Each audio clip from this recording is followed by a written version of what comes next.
Muy buenos días y bienvenidos a la hora del whisky dentro de Economía para Adultos. Soy Elvira García. Hoy me vais a permitir que os diga que me hace una ilusión tremenda contar con el invitado tan especial que tenemos en la hora del whisky. Nada más y nada menos que el profesor y doctor en Ciencias Económicas por la Universidad Rey Juan Carlos, el profesor Philip Bagus. Philip Bagus, buenos días. Muchas gracias, Elvira, por la invitación. Gracias a ti, sobre todo, gracias por aceptar esta invitación a la hora del whisky, porque no sabéis la ilusión que me hace. Philip fue profesor mío en la universidad y es de esos profesores que le dan un toque más que necesario. Digamos que dentro de la perspectiva de la economía parece que todo el mundo sigue unas mismas reglas, todo el mundo te enseña la economía desde la misma perspectiva, y conocer con Philip la economía desde la perspectiva de la escuela austriaca fue una auténtica pasada. Puedes comulgar o no con las ideas que rige esta escuela, pero es cierto que lo que hace es lo que yo busco precisamente en Economía para Adultos, que es que te cuestiones las cosas, que todo lo que sucede alrededor no lo veamos de una forma estática, sino que entendamos que las cosas se pueden ver de diferentes puntos de vista, y bueno, yo creo que eso hace también que enriquezca muchísimo más a cualquier conversación o a cualquier debate. Es cierto que me vas a permitir también contar sobre el primer día que apareció por la puerta en la universidad, que supe que sería diferente porque bueno, nos empezó a hablar de la economía desde otro punto de vista, y sobre todo cuando en Economía Internacional, recuerdo que fue la asignatura que nos estabas dando en ese momento en la carrera, para optar a la matrícula de honor me pidió realizar un comentario de un libro que hasta él mismo dijo que era bastante complicado de hacer, y encima lo tenía que hacer muy bien para poder hacerla, que era, si no me equivoco, Los fundamentos de la ciencia económica de Mises, ¿verdad? La verdad es que, bueno, no me queda otra sino agradecerte públicamente pues todo lo que nos has hecho aprender en la universidad, todo lo que nos has dado sobre todo, y bueno, es un verdadero honor tenerte en la hora del whisky para poder hablar contigo. Dentro de todos los temas, todas las preguntas y todas las cuestiones que podríamos hacerle al profesor, la verdad que me tiraría horas grabando y ni él me aguantaría, ni posiblemente vosotros tampoco. He querido ceñir el tema a algo que creo que puede ser muy interesante para los suscriptores de Economía para Adultos, y es hablar del euro, el papel del euro y la inversión en metales preciosos. Philip es autor de diferentes libros, entre ellos La tragedia del euro, que es un libro que aparte de sus alumnos conocemos muy bien porque nos hemos leído en la carrera de Economía, pero además es un libro que critica el sistema monetario europeo, lo hace desde un punto de vista diferente, y sobre todo gracias a él, el otro día me chivó que es presidente de Elementum Internacional, una empresa que se dedica precisamente a la compra y venta de metales preciosos. Me gustaría, por tanto, que hablásemos sobre cuestiones relativas que aparecen en este libro, en el que bueno, pues el prólogo lo redacta Huerta de Soto, y para que toda la gente que nos está viendo dentro de Economía para Adultos entienda un poco la perspectiva de la Escuela Austriaca de Economía dentro de este sector, me gustaría empezar preguntándote por qué se crea el euro. ¿Qué es lo que mueve a los estados a crear la moneda común? Muchas gracias por toda esta introducción tan positiva para mí. Y claro, yo como profesor, para eso estoy, para enseñar y dar mi mejor para que los alumnos aprendan al máximo. ¿Por qué se creó el euro? Pues ahí hay varias teorías, ¿no? La más común es que se creó para fomentar la integración económica, para que la gente ya no tiene que cambiar monedas cuando se cambia de países. Y seguro que esos son unos motivos también. Pero en mi libro hago otra interpretación que resalta otros motivos, y es que el euro se ha creado para permitir más inflación en Europa. Antes del euro teníamos un sistema de tipos de cambios fijos, reajustables. Si tú tienes un sistema de tipos de cambios fijos, todos tienen que inflar su moneda al mismo ritmo, ¿no? Y a los estados les gusta inflar su moneda porque así pueden pagar más gastos y pueden comprar votos, etc. Entonces, ahí en un sistema de tipos de cambios fijos, el miembro que menos infla su moneda restringe los demás, porque no pueden inflar más, porque si inflan más tienen que devaluar. y eso queda muy mal, también a cara de su población, etc. Entonces, ¿quién fue el país que menos inflaba y así restringía la inflación? Por razones históricas era el Bundesbank, el Banco Central Alemán, que emitía el D-Mark, el Deutsche Mark, el marco alemán. Y por la hiperinflación que ha sufrido Alemania hace justo 100 años, ¿no? Y también por la reforma monetaria después de la Segunda Guerra Mundial, es decir, 2 veces se ha perdido una guerra y se ha financiado la guerra con la maquinaria imprenta, se han perdido todos los ahorros, entonces había mucho reacio acerca de la inflación y por eso el Bundesbank era menos inflacionario que los demás. Y hay una anécdota que me gusta contar siempre, que es a finales de los años 80, los franceses instalan unas bombas nucleares de corta distancia en la frontera con Alemania, ¿no? Supuestamente, si los soviéticos hubieran invadido Alemania del Oeste, hubieran lanzado sus bombas nucleares, ¿no? Entonces, había una reunión de diplomáticos franceses y alemanes, y los alemanes dijeron, pues, aunque es contra los rusos, tampoco nos gusta que se explotan ahí bombas nucleares en nuestro territorio. ¿Se puede hacer algo frente a eso? Y respondieron los franceses, primero vamos a hablar sobre la bomba atómica alemana. Y los alemanes dijeron, pues, no tenemos bombas atómicas, lo sabemos, no está permitido, ni químicas, biológicas, ni atómicas. Y ellos dijeron, los franceses respondieron, nos referimos al marco alemán, ¿no? Y así con esta anécdota se entiende que es como una amenaza económica que había que destruir. Y se destruye con el euro, ¿no? ¿Por qué es esta amenaza? Porque claro, si el gobierno francés quiere gastar más imprimiendo dinero, no lo puede hacer porque entonces el franco tiene que devaluar frente al marco, el franco francés, ¿no? Entonces, si los alemanes no inflan el mismo ritmo, no podemos gastar lo que queremos gastar. Si los alemanes indirectamente nos frenan, no solo la inflación, frena el gasto público francés. Es decir, los perdedores de la guerra frenan el gasto de los ganadores. Pues entonces, solución, se crea una moneda común donde la política monetaria ya no está controlada por Alemania, sino por Francia o los países del sur, Francia y Italia, básicamente. Y así fue, así fue. Se aprovechó para acelerar el proceso la caída del muro, y se sabe que Mitterrand pidió a Kohl como permiso para que Francia daba el permiso a la reunificación alemana que se introduciera el euro. ¿No? De hecho dijo, si no aceleramos la integración europea, y con eso se refería al euro, ahora vamos a tener una situación como en 1913, un año antes de la Primera Guerra Mundial, que no fue muy buena para Alemania, una guerra de 2 fronteras.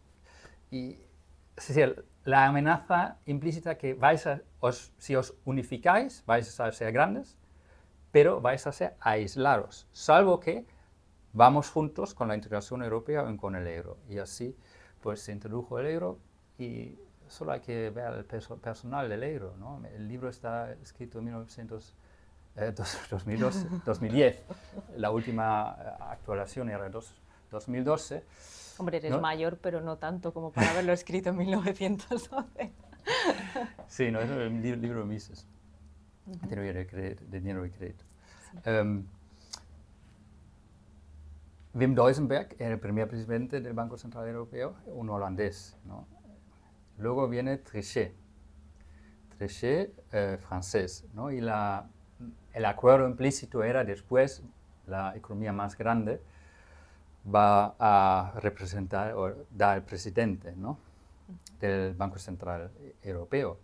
Y Axel Weber iba a serlo, pero renunció porque se dio cuenta que no iba a tener una mayoría en el Consejo del Banco Central Europeo para una política del Bundesbank tradicional de baja inflación. Veía que era imposible. Con la crisis del euro, los países querían imprimir dinero para poder emitir más deuda y no y poder pagarla. Después vino pues, un italiano, Draghi, whatever it takes, ¿no? Sí. Para salvar el euro. Entonces, claro, esa es una política de whatever it takes que eso no habían explicado en Alemania, eso no era el acuerdo que se Por pensaba. si algún suscriptor no lo conoce, es esa rueda de prensa famosa en la que dice haré todo lo que haga falta para salvar el euro, ¿no? Sí, sí, sí. Voy a imprimir todo el dinero que hace falta para salvarla. Desde el punto de vista de una política monetaria tradicional alemana de Bundesbank sería imposible, no podemos hacer esta promesa porque tenemos que mirar la inflación, tenemos que restringirla. Bien. Y se pensaba, pues entonces después de Draghi, pues al final va a tocar Alemania, ¿no? Y se pensaba que iba a ser Jens Weidmann, el presidente del Bundesbank, pero al final había un acuerdo político, se le daba a Van der Leyen la presidencia de la Comisión y ahora tenemos una abogada francesa como presidente del Banco Central Europeo. Es decir, se ha eliminado por completo la influencia de la política monetaria alemana, que antes del euro, Europa era básicamente una zona marco, que todos se orientaban, tenían que orientarse si no querían devaluar en la política monetaria alemana, y ahora tenemos una política monetaria italo-francesa. De hecho, los requisitos de entrada en su momento para entrar a la Unión Europea, precisamente, hablaban de regular el porcentaje de inflación que había en el país, y bueno, si eso fuese ahora un requisito, pues desde luego imagino que sería bastante diferente al que se propuso en aquel entonces, ¿no? Claro, ahora ya no cumpliría nadie este requisito. Bueno, entrar. sí, ¿no? Depende, porque al final yo creo que la economía muchas veces será porque me gusta mucho la comida y soy muy fan de cocinar, pero la economía precisamente yo creo que es la máxima interpretación de la cocina, del buen gusto, ¿no? Porque cada uno, puedes ver un debate político o puedes ver cualquier tipo de, no sé, de intervención entre una persona de una ideología y otra, que te pueden estar hablando de un mismo dato y cada uno te lo da desde una perspectiva diferente, y para lo que uno está subiendo un 2%, para el otro está bajando un 5%. Entonces, bueno, a nivel de maquillaje de datos yo creo que por ahí sí podría entrar alguno más a Europa en este caso, ¿no? Claro, ahí hemos visto que los contratos al final solo es papel que se interpreta y no se cumplen. Entonces, cualquier cosa es posible, ¿no? Porque está muy claro que dice, o la idea del contrato de Maastricht era muy claro no rescatar a otros países cuando tienen problemas, y no se ha cumplido. Las leyes dicen que están hechas para romperse, entonces a lo mejor también aplica en Europa, ¿no? Pero hablando un poco del Banco Central, el papel del Banco Central en este caso en Europa, ¿cuál consideras que es? Pues fue creado como imagen del Bundesbank, pues eso está en Frankfurt, pero desde mi punto de vista la intención, como ya he dicho, era siempre inflar más. Por eso deshacerse de la influencia del Bundesbank y inflar más para financiar los estados. Y el euro ahí tiene un problema adicional, de que hay diferentes gobiernos independientes que se pueden financiar por el Banco Central. Si cogemos, por ejemplo, un político griego que quiere ganar las próximas elecciones y promete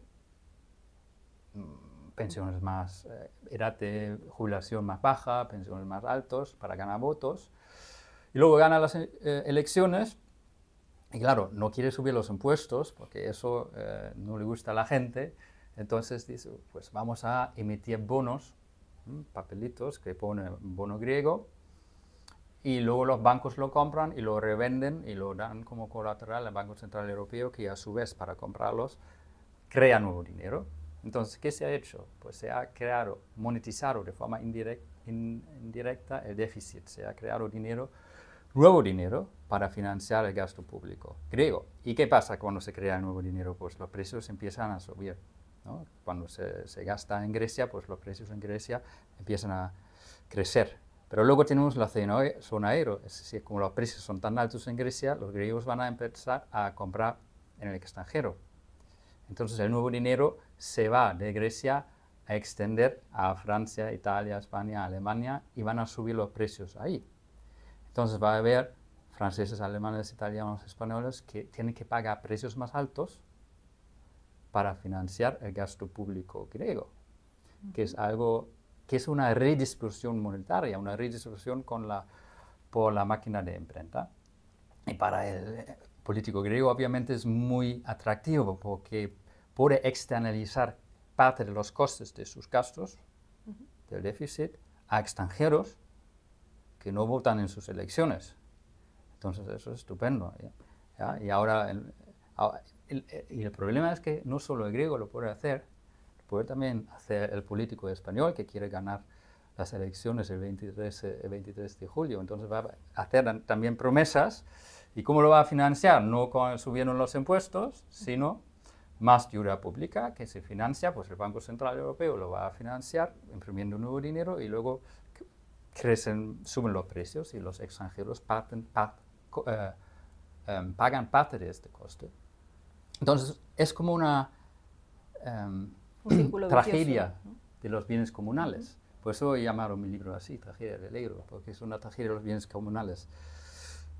Para explicarlo, un ejemplo de una tragedia de los bienes comunales es bancos de pescado en el océano, que no son propiedad de nadie.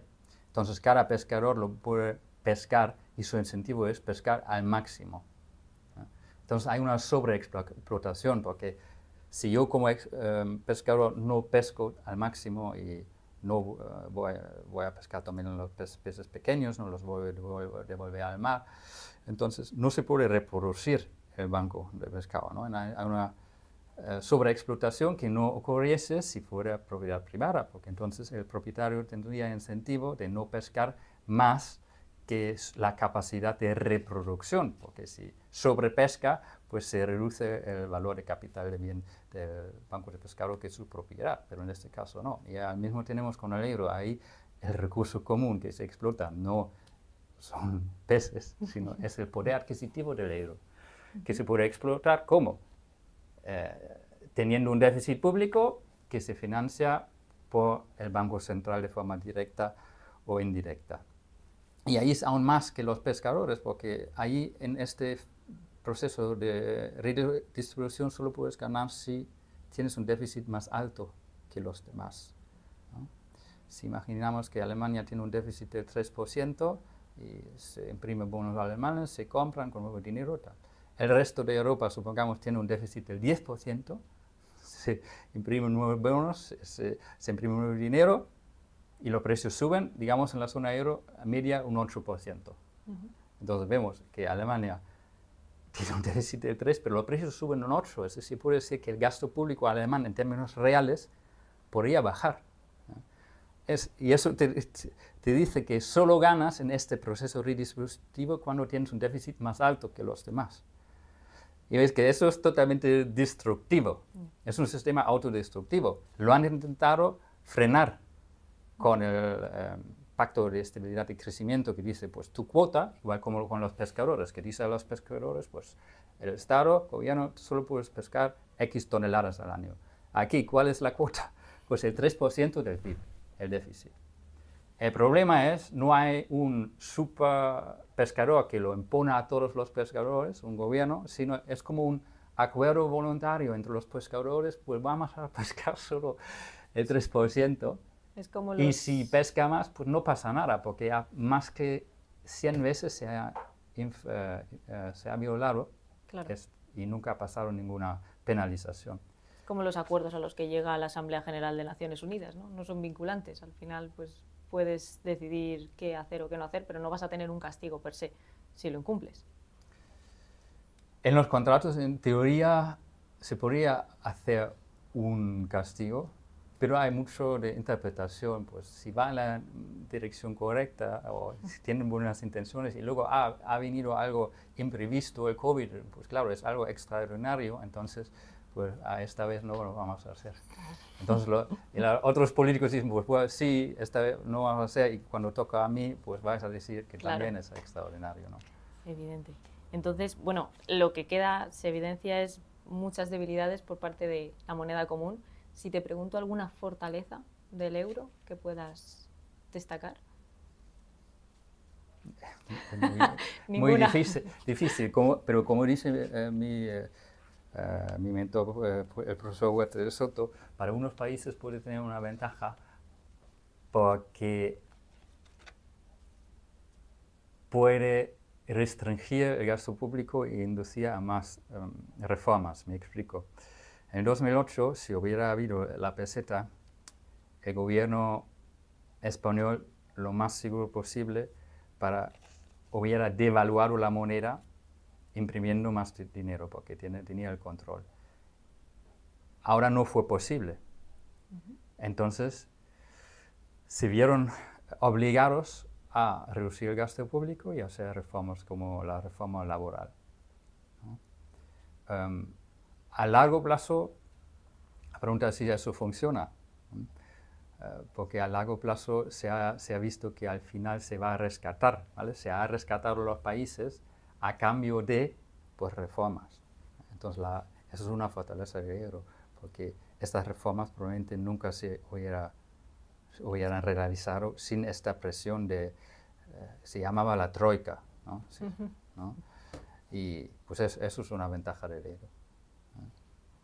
Y entonces, llegados a este punto, ¿cuál es el sistema que se puede proponer como alternativa al sistema monetario europeo que tenemos hoy vigente? Por ejemplo, se puede introducir un patrón euro-oro, sea respaldado por oro, se cogen las reservas que tienen todos los bancos centrales europeos. Se puede vender también propiedades públicas, empresas públicas, privatizarlas y comprar oro para respaldar esta nueva moneda. Y la ventaja es que si el político griego quiere gastar más, entonces no puede crear nuevos euros de forma indirecta, porque no puede crear oro. Esa es la gran ventaja del patrón oro, que restringe el poder del gobierno. Entonces lo que tiene que hacer es subir los impuestos o pedir oro prestado, pero no puede externalizar parte de los costes a extranjeros, a los demás. Y eso es la gran ventaja del patrón oro y eso es mi propuesta de solución y gracias a ello, como has comentado, soy presidente del Elemento Internacional que ofrece eso, la inversión en metales preciosos, oro y plata, para inversores grandes, medianos y pequeños, a partir de 50 euros, y que es muy interesante, yo creo, porque tiene las ventajas de que es muy flexible, no hay que comprar una onza de oro o de plata, sino cualquier cantidad se puede invertir en metal precioso físico que está en Suiza, fuera del sistema bancario, fuera de la Unión Europea y los políticos europeos. Es líquido también, porque podemos recomprar la mercancía, los metales preciosos de los clientes y en el día siguiente se puede tener la liquidez.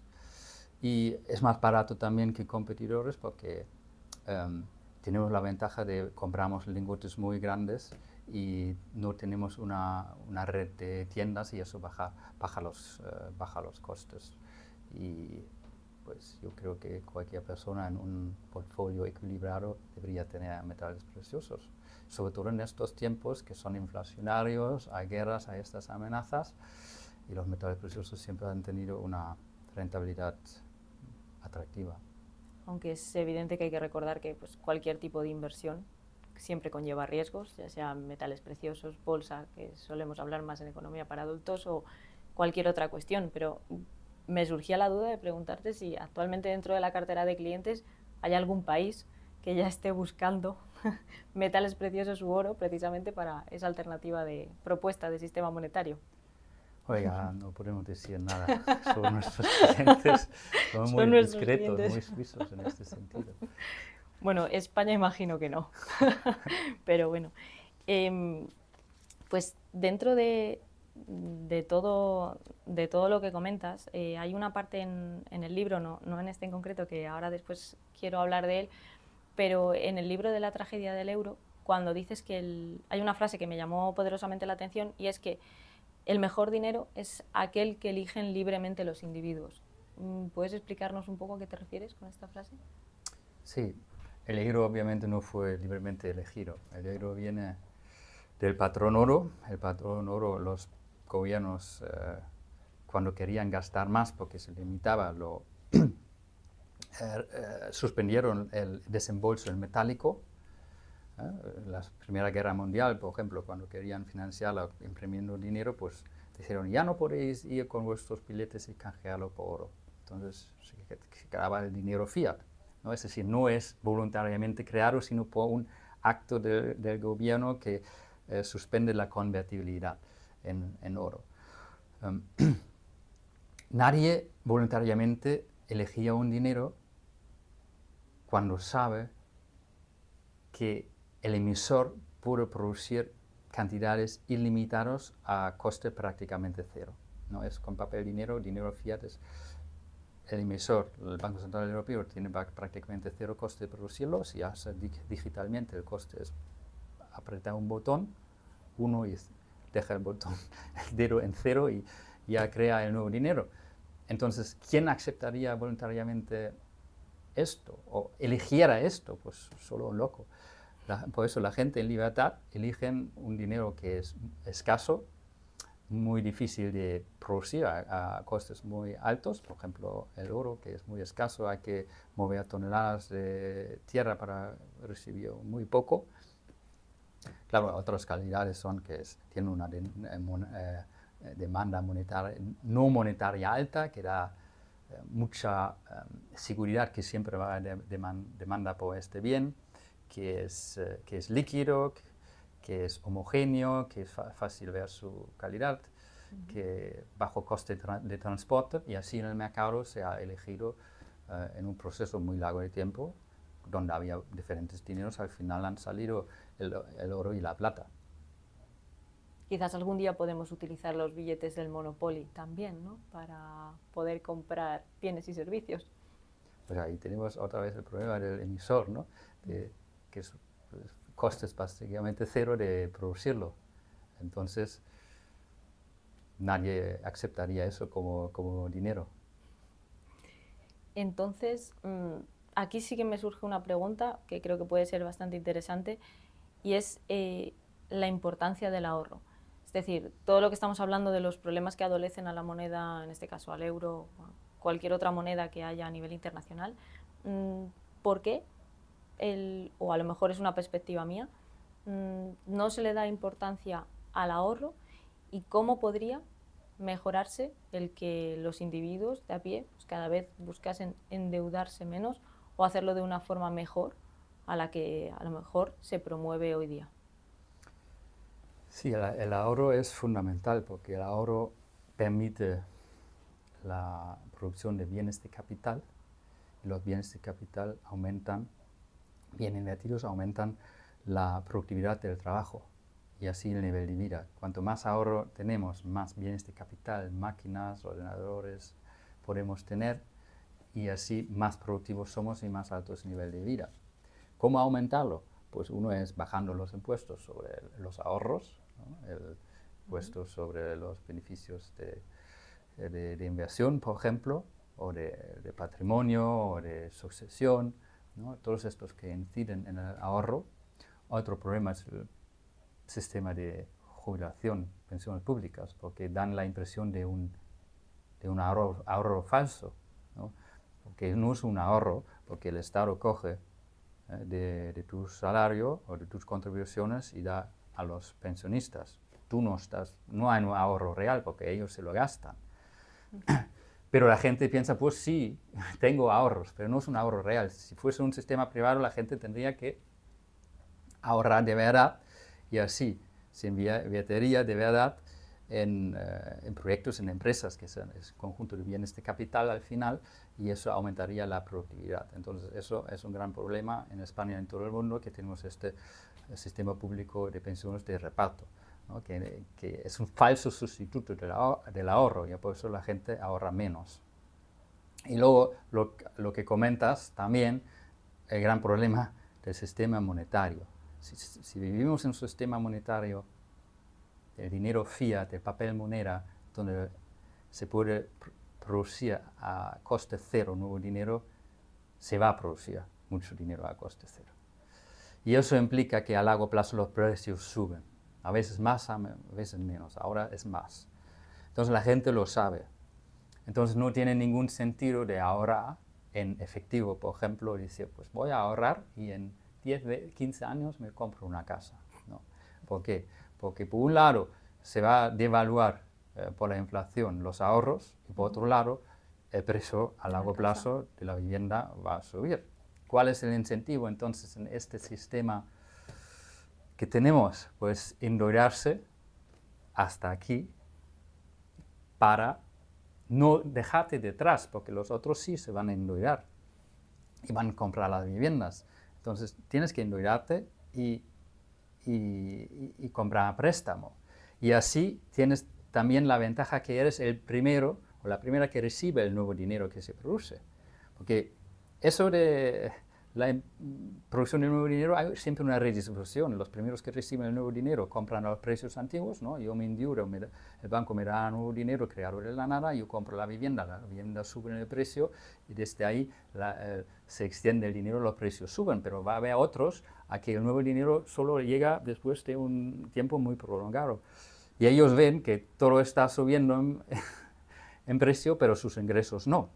Entonces, siempre cuando se produce nuevo dinero se inyecta en sitios concretos y hay una redistribución. Y si tú te endeudas, vas a ser uno de los primeros que recibe el nuevo dinero. Entonces, si tuviésemos un sistema monetario mejor, sano, sólido, un patrón oro, por ejemplo, donde a largo plazo los precios tienden a bajar por los incrementos de la productividad, que son más altos que los incrementos de la nueva producción del oro, ¿no? Tradicionalmente se produce entre el 1 y el 2% el nuevo oro, el stock incrementa un 1 o 2% todos los años, y si supongamos que la productividad crece a largo plazo del 3%, pues tenemos a largo plazo que los precios van a bajar. Pues ahí tienes muy diferentes incentivos de endeudarte, porque va a ser más barato en el futuro. Es la paradoja esta del helicóptero, ¿no? Que se lanzaba el dinero desde el helicóptero y en ese momento las personas que primero llegasen a cogerlo pues eran las que podrían hacer, por ejemplo, este intercambio o esta compra de la casa a los precios iniciales. Sí. Eso significa, por tanto, que no llega a todos por igual en esa redistribución, y precisamente ahí, y es el título de tu libro, que me has regalado antes de empezar la entrevista y te lo quiero agradecer públicamente otra vez, es justo la pregunta que quiero hacerte. ¿Por qué otros cada vez se hacen más ricos a tu costa? En este caso entiendo que hablando claramente del Estado. Sí, siempre cuando se produce el nuevo dinero no se da a todos por igual, sino a unos pocos lo reciben primero. Y ellos compran los precios antiguos bajos y desde ahí se extiende. Y hay otros que lo ven ahora, que sube la gasolina, que sube la comida, que suben las vacaciones, todo sube, pero su salario no sube, o no sube tanto, no sube tan rápido. Entonces ellos pierden, pero lo que ellos pierden, el poder adquisitivo, otros han ganado en el principio. ¿No? Esos son los que se han hecho más ricos a tu costa. ¿Y quiénes son? Pues el primero que recibe el nuevo dinero es el Estado, uno de los primeros. Es el sistema financiero que crea el nuevo dinero, los bancos con reserva fraccionaria que crea el nuevo dinero. Y luego, pues claro, empresas o personas que tienen muy buenas conexiones con el sistema bancario. ¿No? Podríamos hacer gente como George Soros, por ejemplo, o gente muy rica, pues a él el banco va a llamar al banco y le va a dar un préstamo de 1.000 millones de euros, a mí no. Entonces él va a tener el nuevo dinero de creación, puede comprar activos, ¿no? Viviendas o acciones, y luego coge a estos como colateral para que se crea más dinero, ¿no? Entonces, una razón por que la diferencia entre los más ricos y los más pobres se ha aumentado en los últimos 50 años es el sistema monetario, ¿no? La capacidad de crear nuevo dinero de la nada, y eso se acabaría con un patrón oro respaldado 100%. ahora en la respuesta que has dado me doy cuenta de cuántas cosas pues, interesantes nos dejamos para poder hablar, como por ejemplo pueda ser el coeficiente de 100% de reserva de caja en los bancos, hablar también de la implicación de los déficits presupuestarios de los estados, pues bueno, todo un poco lo que trata la Escuela Austriaca de Economía, ¿no? Y que destaca un poco con respecto a otras corrientes de pensamiento. Por lo tanto, invito sutilmente a que los suscriptores pues hagan lo típico de meter presión como en los conciertos, pidiendo otra, pues para poder contar contigo otro día aquí en la hora del whisky, porque la verdad ha sido un absoluto placer. Quiero agradecértelo una vez más por poder estar aquí, aceptar la invitación y con todo lo que nos has contado, si lo tuviera que resumir en una frase sería lo que, bueno, las palabras de Indira Gandhi, ¿no? Que el poder es cuestionarse todo lo que sucede alrededor y creo que pues con gente como tú, con profesores como tú, podemos hacerlo y es lo que ojalá pues consiga también a través de Economía para Adultos, para todos los suscriptores y para toda la gente que nos sigue en redes sociales y poder hacer llegar la economía desde otro punto de vista y sobre todo que sea útil y que sirva. Así que una vez más, Philip, muchísimas gracias por estar aquí. Ha sido un verdadero placer. Muchas gracias, Elvira. El placer ha sido mío. Has hecho un gran trabajo. Así que muchísimas gracias un día más por estar en la hora del whisky y nos vemos en los siguientes capítulos.